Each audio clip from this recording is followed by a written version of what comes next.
What is going on, everybody? Welcome back to the greatest combat sports and culture show in the entire universe, of Fight Podcast. This is episode 325, and today we're going to go ahead and break the entire card down. Well, maybe not the entire card. We're going to break down the main card, UFC 269 this weekend. It is the last numbered UFC pay-per-view of the year, so you know they came with the heat. And who else would I bring on to break this down with me today? I had to bring on my brother today. You might know him from No Cash Up Chicago. You might even know him from MSG Network, but we have my brother from another, Sean Little. Brother, how you doing today, man? Welcome to the show. SERG Vicente, man. Thanks for having me. Yo, congratulations on 325. You've been putting in that work. I see you, man. Keep it up, dog. I'm happy to be here. Hey, man, I appreciate you, man. Always, and like I said, you have been on a number of these numbers, man. Yeah, so man. I appreciate you joining me once again on here. Always fun. Always fun. Oh, bro. Hey, look, and dude, congrats to you, man. Like I said, I'm seeing you on MSG Network, seeing everything that you're doing, man. Dude, it's awesome, man. Salute to you, sir. Yes, I appreciate it, man. Let's get to the fights, man. Let's get to the fights, man. Let's see if we can find a little spot. Well, like I said, we have some fun. This UFC 269 card is ridiculous, and the reason I want to bring you on here because a big thing that's happening right now. People always hear all the different sports betting angles and stuff. So I thought it would be a great idea to bring a professional, somebody who really knows about sports betting, and have them come here and break the fights down with me. So real quick before we even get into that, what are some key factors in sports betting stuff that people should just know going into it? You better know what you're talking about and what you're doing and where you're putting your money.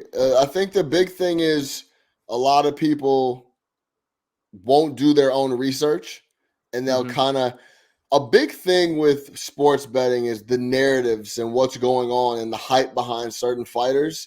And some people get wrapped up in hype, and then a guy like you is really breaking down and knows the styles and who complements each other. And that's where you're going to be able to make a right decision, right? So I would say do your own research. Don't get caught up in the hype of ESPN, or because there's a lot of behind the scenes pushing that people that's going on, that they want certain people to win. I mean, and that's real. I don't care what you can say, what you want. Absolutely. There's politics to it. So that person or that fighter or that female fighter is going to get a lot more pub than someone else, and that may make you think like, hey, it may make you feel like that person's going to win or has an advantage in the fight, and that'll also move the line in that direction, the betting line, the odds in that direction. But in all actuality, that's not really the case. Working against us. We're over here trying to work against us. Well, look, I feel like this first fight we're going to go ahead and jump into is one of those fights that I think a lot of people have been swayed by the media in one way or another. So let's jump into it. The first fight, the main event itself, we're going to talk about Charles "Do Bronx" Oliveira against Dustin Poirier. Look, we know who both guys are. Charles "Do Bronx", I think, is one of the most underappreciated, undervalued champions in the sport. But this guy is also coming in there with a 9-fight winning streak, okay? I'm going to say it again, a 9-fight winning streak. Let me just read some of these dudes' numbers. He's 31-8 with 1 no contest. He has 19 wins via submission, 13 of them in the UFC, which is the UFC record. On top of that, he has 9 wins via KO, and he's finished 4 out of his last 5 fights. On the other hand, we got Dustin Poirier. We know who Dustin Poirier is, one of the biggest names in the sport, the man who beat up Conor McGregor, who broke Conor McGregor twice, and now he is known as the good dude. This is a fight against 2 guys who've really got it out the mud, and now we have them going at it. A lot of people are going, as we see the line right now, Dustin Poirier is your slight favorite. Are you rocking with Vegas odds? How do you feel about this matchup? Yeah, I think what's interesting here is that both of these guys have been around a long time, and they may have started out they've grown throughout their whole career, and now they're kind of both at the pinnacle, right? Like Dustin Poirier is now a household name. Yeah. And like you said, how did you pronounce it? Give me the real pronunciation, because I just say Oliveira. Oliveira. He got one more I in there. Oliveira. Okay, yeah. See, Oliveira is now a household name because he's the champ, and he's looked very. Because I'm more of a casual guy than you, right? He has that all around game where you're like, what do you do with this dude? This dude seems like he's very, very tough to deal with. So when you see something like Poirier minus 160, it's kind of one of those things where first of all, I think it's going to come down to where the fight goes, right? They're going to stay on there. The reason it's minus 160 is because they expect it to stay standing up and that Poirier is going to be able to throw his hands, right? Like that's the key, and that's why I think it's 160. And that's what I think people want to see, right? Oh, yeah. But this has a little bit of that hype train to it. Like Poirier is a more popular dude. He's the nice guy, and he's coming off. He's coming off that fresh pub of McGregor. Yep. People know him. People, and you've been telling us for years, and I got to give you that love about McGregor. Like, yo, man, listen, this dude's been finished for about half a decade now. Like, why are we steady backing this dude and putting him in the ring? He is now a seller of whiskey. He's not a fighter anymore. And you've been preaching that on this show for quite a long time. So I got to salute you for that. For at least 325 episodes. Exactly. But Poirier is still going to get that pub. And I think that's why you might see a number like minus 160. So I know you said that's a slight favorite, but we're starting to push 2-1 there, where if you put up $200, it's only paying out 100. So you're putting up 160 to get 100 back. That's quite a bit of juice on Poirier. And my guess is you don't think he should be favored by that much, if at all. Look, I'll say this. I understand why people are favoring Poirier, but if I'm going to go ahead and put money on this, and not even just putting money on this, who I think is going to win, I think the guy who's going to win is the guy who has more tools. Charles Oliveira is the guy who has more tools. Yeah. He's better on the ground. His striking game is better than Dustin Poirier. He doesn't have the same type of boxing that Dustin does. And I think people look at Dustin in terms of the dog we know that Dustin's a dog.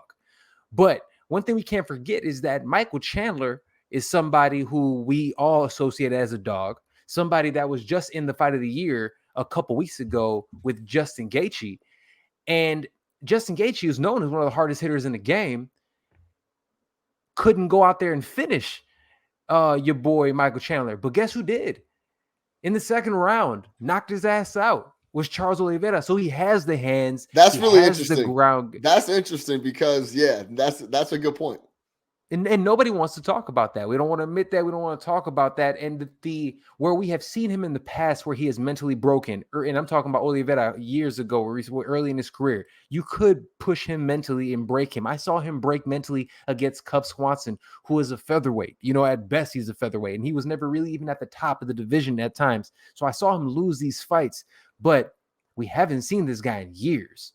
And now he's hitting his prime. He's 30 years old. He's on a run. He's beat some of the best, and he's dominating doing it. He is the only champion in the UFC that has never fought in championship rounds. Do you know what that means? That means he usually finishes people. He's a finisher. He's the greatest finisher in UFC history. Right. And I'll be honest with you, even if it gets rough, I still got Do Bronx winning this fight. I think Do Bronx gets to W this one. I'll put my money on the champion. Yeah, and real quick, before we get moving, like you said, the over-under on this fight, so like total rounds, distance, it's only 1.5 rounds. So they're saying it might go 2 rounds. You know what I mean? And if you and I think this is where you want to get technical and kind of make a decision on what you want to bet if you're looking for action in the fight. If you like Oliveira, that's that shit, right? Hey, you can even just call him Do Bronx. Do Bronx, okay. That's the favela he's from. That's his nickname. Okay, I like that. If you like Do Bronx and you think that he can win this fight, and you're thinking it's gonna be by submission, that's where you can get a little better odds. It's plus 200, right? So if you think he's gonna tap him out and do the thing that he's known to do, you can get a little better money. You put up $100, it'll pay out too. And then on the flip side, if you like Dustin, he's minus 160 just to win the fight. But if you think it's going to stay up on the hands and he can keep it there and he's going to knock Do Bronx out, they'll give you plus 120. So those are the type of things. If you're not sure about what side you want, but you think you know how the fight's going to go, pick the winning method, TKO, submission, whoever else, and you usually get a better price. I like that one. I like that. That's a good way to do it. So honestly, for me, I would say Do Bronx by knockout. Just for shits and giggles, but that's a good one. All right, the rest of these bets I'm not gonna stunt. We gonna get through much quicker. That was obviously I think the bigger one, but the rest of these are there's only one that I think is a little close. The rest of them, I think, is pretty clear cut. Pretty We're going clear to talk cut about on the what's going on. champion, Amanda Nunes versus Valentina or Juliana Pena. We got the person that most of us look at as the GOAT of MMA women's MMA. I don't personally, but a lot of people do. In Amanda Nunes against Juliana Pena. Look, the odds are -850 to a +575. I don't have that much faith in Juliana Pena. Yeah, I'll be honest with you. Neither do the odd makers. So Dude, yeah, neither does Las Vegas. Juliana Pena has been inconsistent at best throughout her career. She is somebody who is extremely tough. I think she's well-rounded. I think she's durable. And I think at a time, her and Amanda Nunes would have been a great fight. Unfortunately, I believe that time is past. She's only on a 1-fight winning streak to get this title shot, which already is ridiculous in its own right. When you really think about it, in a fight that she was losing 2.5 of the rounds before she ended up getting a finished stoppage against an opponent that had been known to kind of quit her own right.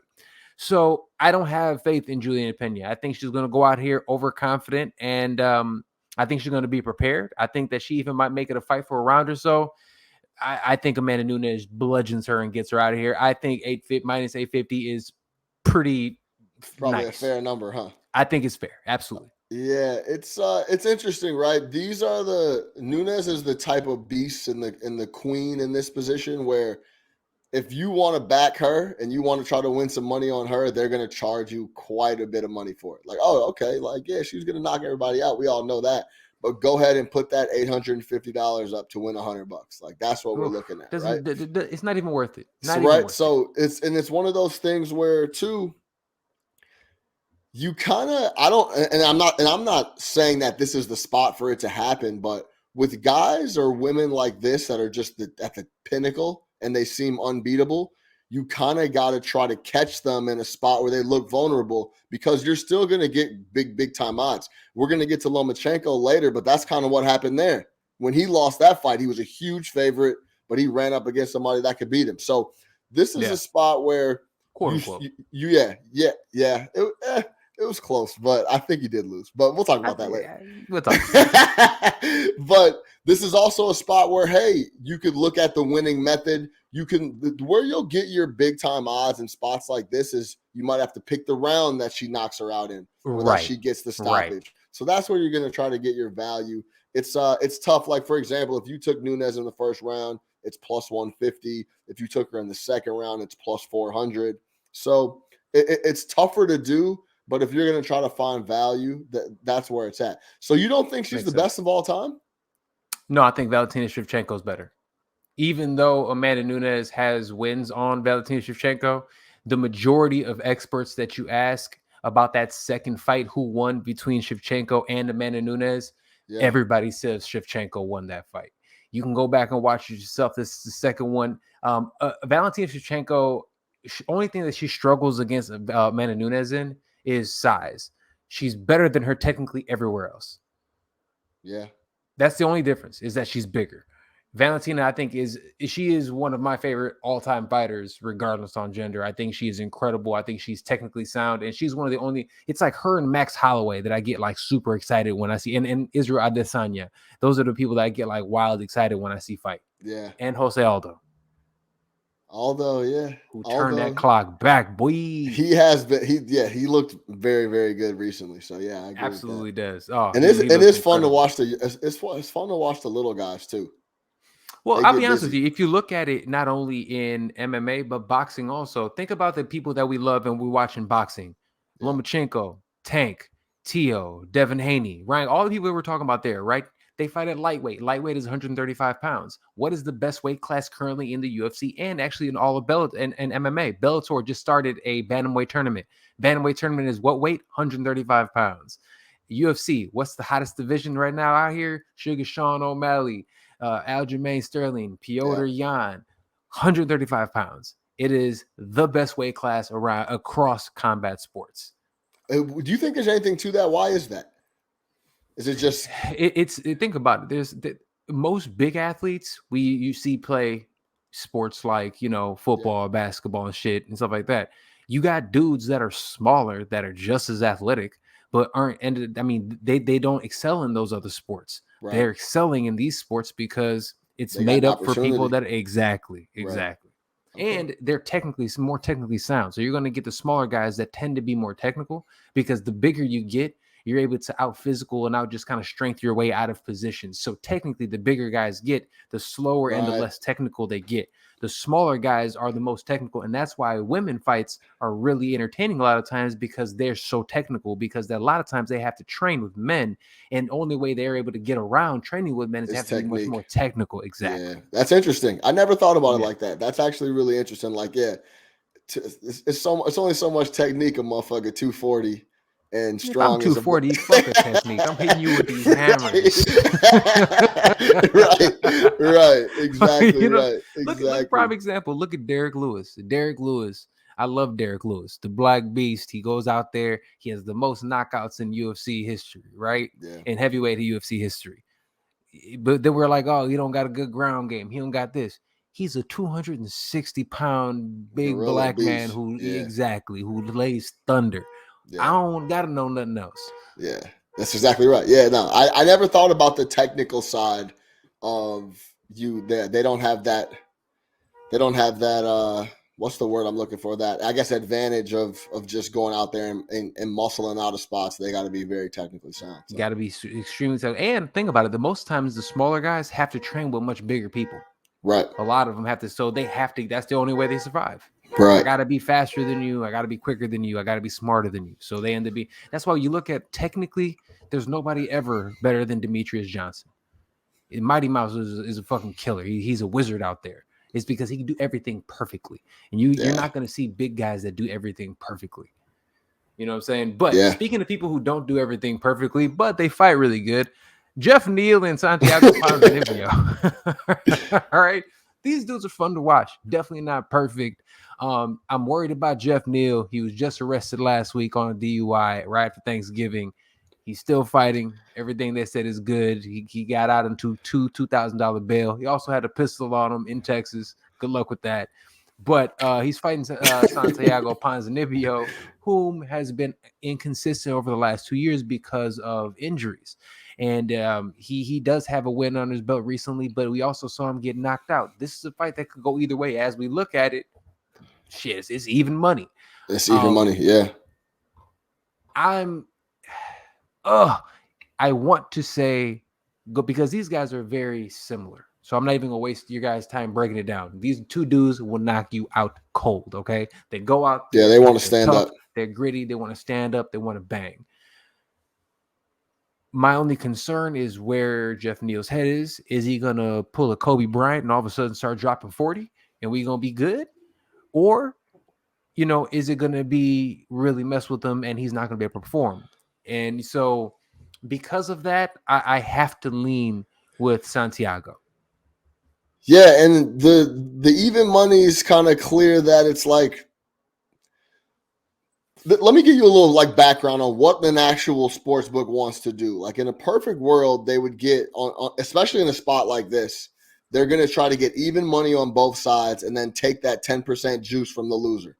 So whoever loses, they take that 10% vig, that juice, they keep that for themselves and then pay out the winner. And then it's a win-win for them, right? In a perfect world, we good here. There we can get money, even money on both sides. So depending on what the public is thinking, that'll kind of move that number up. So if you're looking for action on this, I would wait till closer to Saturday when more money and more bets are being placed, because it might tip the scale to either Santiago or Jeff. So depending on what good advice. Yeah, depending on wait what till you're after the looking for. weigh-ins. Yeah, and that's actually a big one too in fighting. Like, as soon as the weigh-ins are out there and people can see, the square up as well, and the guys with their shirts off, then that's usually when the bets are taking place, and then that's where that money comes in. Now, if you feel like you might, have an edge or have seen some interviews, or you like someone, it can also move on you in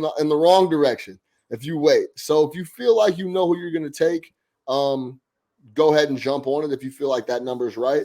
But if not, if you're still on the fence, give it some time And then so since this Like fight's so even money, 110, there's not even any props out. So winning methods not out yet. They don't have knockouts out yet. So just give this a little time and you'll maybe either get a better price and get some more options. Nice. Well, that's good advice, man. Because honestly, I wouldn't have known that shit at all. So Right. I'm glad you're here to let the Yeah. people know. Otherwise, I would have been stuck. Well, let's move to another one. We only got 2 more fights on this card that we're really going to. We'll kind of go through these relatively quickly.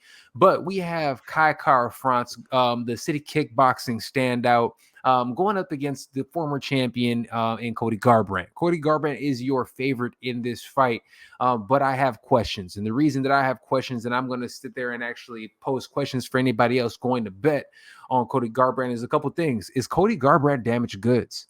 Cody Garbrandt has been stopped 4 out of his last 5 fights via strikes. Cody Garbrandt is also cutting down to a weight class where he's really small. He's fighting at 125 pounds. He's never fought that small in his entire career. And usually the older you get, you don't get better the farther down the line you end up getting. The last person I saw do this was TJ Dillashaw, and we ended up seeing what happened to him when he fought Henry Cejudo. He didn't have enough to resist any strikes. He sucks himself down too much. And if you've seen pictures of Cody recently, he's already a tiny dude. He looks like unhealthy. All right. So, and then on the other hand, you got him coming down. He believes he's going to have a big power advantage, but he's going in there against a guy in Kai Kara France who comes from City Kickboxing. City Kickboxing is one of the best gyms in the entire sport. Okay. That's Israel Adesanya's home, for instance, Dan Hooker, just to name a few. Kai Kara France has double the amount of fights and experience that Cody Garbrandt does. Not in the UFC, but he does have double the experience. So you have a guy who has double the experience, who's accustomed to this weight class and has knockout power because he even has more career knockouts than Cody does as well. It could lead to a lot of trouble. I'm going with Kai Kara France, second round finish. Yeah, this is one of those spots that I like to stay away from, especially in a fighting atmosphere. You have too many unknowns. Like you said, it was a perfect way to intro. Like, I have questions. We have a guy that's now 1-4 in his last 5, and now he's like checking out new weight divisions. It almost seems like he's searching. It's never good. He's looking. Exactly. You know what I'm saying? Exactly. And then I'm gonna have to put up 1.5 times my money to get it back. This is a spot where I may pass or look for something else, unless you're breaking down your research and your numbers and you're watching your tape of both fighters and think that, hey, Cody is actually making the right move here and going down and thinks he has a shot. Then it could be the case. Cody, he does have, because here's the thing: if Cody does this right, there's not a lot of people down there at men's flyweight right now. He can literally, they need that type of star power. He can go out there. You can't have Brandon Moreno and Davidson Figueiredo fighting every other month for the title of that weight class. They need somebody else. They need another name. So if Cody does it in this fight, he can be fast tracked into a title shot. Now let me ask you this: did someone maybe pick up the phone and say, "Hey, we could use a couple extra people down here"? Honestly, that's what his team. That's what he and his team decided. His team were like, "Look, there's a bunch of killers here. I keep getting knocked out up here. Right. Let me go down. I'll automatic. I can make it. I can make the weight class. I will almost give me one win and I'll get a title shot. Exactly. Right. So yeah. I mean, then that's the thing. But it's still an unknown though, and you know better than me, and probably a lot of our listeners, that cutting weight is no joke.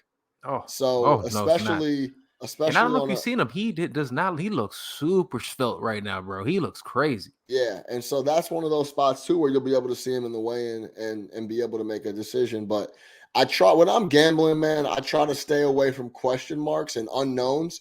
I haven't seen a guy fight at this weight class, and I'm gonna have to put up 1.5 times my money. And then you're telling me Kai Kara is coming from one of the best spots in the world when it comes to, training and doing that stuff. And he has the capability of getting stuff done. It's interesting too, when you see a number like -155, but then a guy like France is only +135.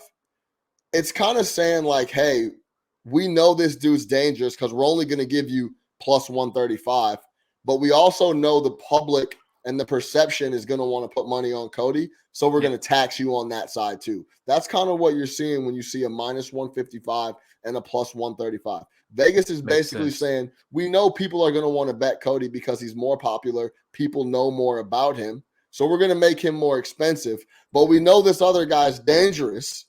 So we're going to make it 135, and then, we don't get killed on both sides. That's what's interesting when you see fight lines, because like you could see a crazy number like minus 1,200, and then to hedge themselves and protect themselves, they don't make the other person plus 1,200. They make the other person plus 650.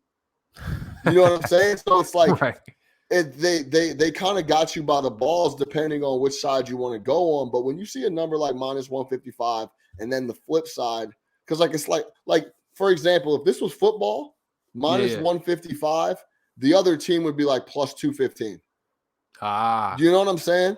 So again, it just shows you like what even Vegas thinks of, Kai Kara-France. They're like, he can get it done. Dangerous. If you know, He's one of those. Exactly. And it's just the same thing. Like Vegas doesn't know what Cody's going to show up either. They haven't seen him in that weight class either. So they're kind of hedging their bets. That's what you see when you see a number like 155 and 135. That's what they're doing. Well, let me ask you this real quick. Gun to your head, who would you pick on this one for yourself? Well, this is the thing, right? So I'm a casual when it comes to just watching UFC. I'm betting on like big fights like Poirier. I'll look at those type of things. But only thing I've seen from Cody has been getting beat up. So that's all I've seen for the last multiple years now. So because every time he's in a big fight, you see him get starched. Exactly. So one of those spots, and like I said, I'm probably going to pass either way because there's a lot of question marks. I think a big thing for people betting in general and starting off betting, you don't have to bet every fight. You know what I'm saying? There's good advice. There's fights next week, and there's fights next week after that. And guess what? It's a fight after that next week. You know what I'm saying? And SERG is going to be on episode 440, and it's going to be fights that week too. So breaking this shit down. Yeah, exactly. So don't feel like you're pressed or got to take a fight. You can always pass. Well, speaking of dudes that don't feel like they have to take every fight, and he's even catching some flack because people want to sit there. He even said, he's like, look, why am I going to fight ranked dudes if you guys aren't going to pay me like a ranked fighter? We're talking about Sugar Sean O'Malley. Sugar Sean O'Malley is fighting Julian Pavaya. And this is a fight that a lot of people expect Sean O'Malley to go out there and dust this dude off. I'll be very honest with you. Sean O'Malley is a guy that has all the potential to be one of the best guys in the sport. He's very good everywhere, okay? I understand these odds. Pavia is a tough dude. He's a tough dude. He's on a 3-fight winning streak. 3 of his wins, he's 21-3, so he only has 3 KOs. So he's not like he's really going to hurt you that bad by the hands, but he's a tough, gritty dude that can, really grind out a win. I don't think that he's going to have enough for Sugar Sean O'Malley. I think Sean is incredible with his distance management. I think Sean it hits really fucking hard for the weight class. Even though he hasn't been fighting the best of the best competition, he's not fighting scrubs, and he's dusting everybody off. Sean O'Malley, the unranked guy, the unranked champion, is the first fight on the main card for a reason. I got Sean O'Malley. Yeah, every time he is in there and I'm watching him, he looks like he's a different class than the guy that is across from him. And a lot of the times I don't know a ton about the other guy, and I know about Sean just because he's also a big personality on the internet. Of course. And the UFC promotes him and everything like that. But he does look different in there when he's in there. So especially when he's on. But I'll say this. For, minus 300 is not Nunes at minus 850. You know what I'm saying? So they're not disrespecting Pavaya that much here. No. It's just one of those things where they know people want to bet Sean O'Malley, so they're going to make you take 3-1. They know that they're going to make you swallow a lot of money to back a guy like O'Malley. Makes sense. And it's one of those things, too, where when you're betting, you want to pay attention to stuff like who's really popular. Because like I mentioned before, the public casual money, your barber, that wants to watch the fights that's part of the public money, right? Like he's Right, just, oh, like right, I'm gonna take the favorite here. I've seen O'Malley, I like his hair, and he knocks right, people out, so that's where I'm gonna put my money. So right. sometimes it starts to get out of reach where the number's too expensive, it gets bloated, and you might find some value over on the other side. This sounds weird, but when you're betting too, it's you sometimes you can't get super locked in on Mm. the result and more like I'm making smart bets. I want to Mhm. get smart value here. Like, is this good value in this spot? You don't always want to get caught up with it's a long game, just like anything else. If you're Right, coming in and right. just messing around, cool, no problem. Whatever, you take a couple favorites and you just parlay it and whatever. But if you want to do this on a week to week basis and eventually, stretch out and scratch out some money, don't be afraid to say, hey man, I think this is too expensive. I don't love the spot, but I think there's value here. Over the long term, you'll Mhm. come out a winner. I love it. I love it. I love it. That's good to know. And honestly, this is I think one of those fights for that. It's like, hey, you don't got to go out here and blow your load with this card. Right. There are some good fights that you might be able to make some cash on. There are some underdogs that might be even worth hollering at, but you don't got to do it each one. Sean, brother, I appreciate what you break down for this card, Yeah, man. UFC 269. This Saturday at T-Mobile Arena. It's the last numbered pay-per-view of the year for the UFC. It's not the last card. It's just their last numbered pay-per-view. Should be really, really fun to watch. It even, I mean, dude, you even got Dom Cruz that's on the prelims of this one. I mean, this whole card is stacked. A lot of fun, but also fighting this weekend. And one last thing I got to get your thoughts on Yeah. is Vasily Lomachenko is fighting as well this weekend on ESPN, on ESPN Plus, I believe. He's fighting against Richard Comey, who is a former champion as well. I don't have the odds exactly pulled up on this one, but what are your thoughts on this matchup? Well, Lomachenko, hold on, I'm trying to get the odds for you really quick. But Lomachenko is everybody loves him. And Gotta he's love really, it. really good. And he's one of the best, we've ever seen, especially at his weight class and his Of talent course. level. He had I think a lot of people really want him to be like a pay-per-view star. And for whatever reason, we can't get him to that spot. And we've been trying for a long time, For a but long time. like and they keep putting him to he keeps topping out at like big ESPN Plus nights. You know what I'm saying? Well, But it's a top rank thing, and I think it's truly because he's signed with Top Rank, and look exactly even with what's going on with Terrence Crawford. Bob Arum looks at it the exact same way that the UFC does, right? I get paid off of the ESPN Plus prescriptions, anyways. I'm right, already getting those 500,000 buys. They're already getting off top.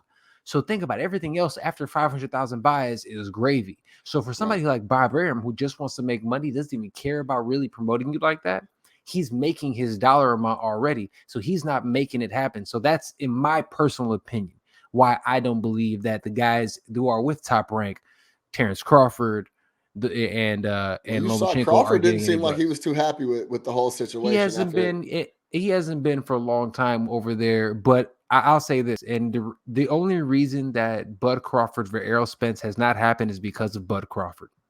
That is the only reason that fight has not happened, because if Bud Crawford really wanted that fight to happen, not saying he's not ducking, neither of them are ducking, but if he really wanted that fight to That's kind of happen, what you're saying a though. couple things, no, well, a It's a couple things, money two thing too. things. Yeah, Yeah, one, he's gonna have to humble himself. You're the B side. I'm sorry. Errol Spence has fought bigger name guys. He's fought far more guys higher level than Terrence Crawford has, and dominated them all.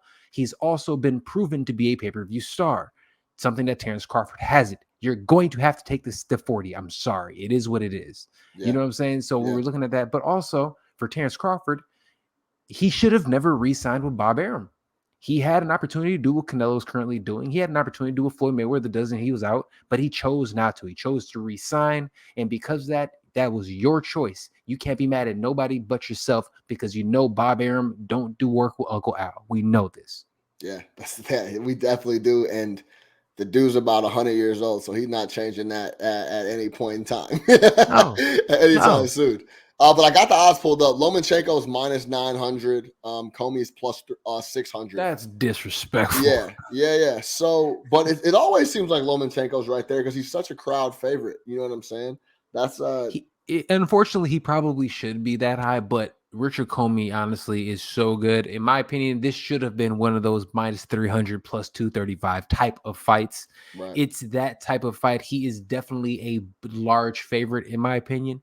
But you have to show respect to what Richard Comey possesses. He does possess power. He does possess, power in both hands. He's quick. He's a former champion himself.